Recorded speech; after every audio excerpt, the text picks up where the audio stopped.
Ezra 4 through 6 is one of my favorite stories. It has a wonderful surprise ending. After the Jewish people had been in captivity for 70 years in Babylon and Persia, they were finally allowed to return to their homeland.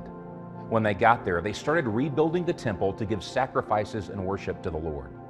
But the local governor, named Tattenai, hated the Jews. He did everything he could to stop them from rebuilding the temple.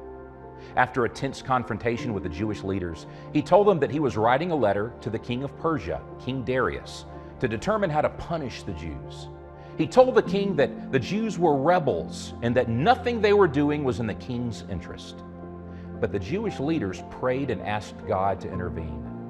When the king got Governor Tattenai's letter, something interesting happened. God turned the heart of the king in favor toward the Jews.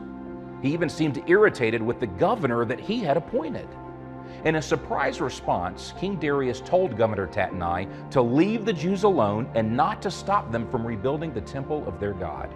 In fact, King Darius added that Governor Tattenai had to help them rebuild by supplying them resources, food, water, and payment for the Jewish workers. If he did not do as the king had commanded, his house would be torn down and demolished, and he would be killed.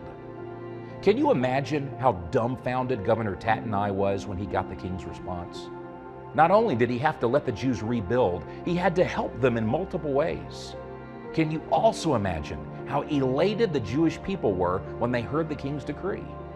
That's called God's favor. Ezra 6:22 tells us that there was great joy throughout the land because the Lord had caused the king of Assyria to be favorable to them. We need to note here that the Jews were doing what they were supposed to be doing and trusting God to help them. When you and I have purposed in our hearts to honor the Lord and are seeking Him and walking with Him, we can pray for God's favor. Remember, He can open and shut doors that we could never open or shut.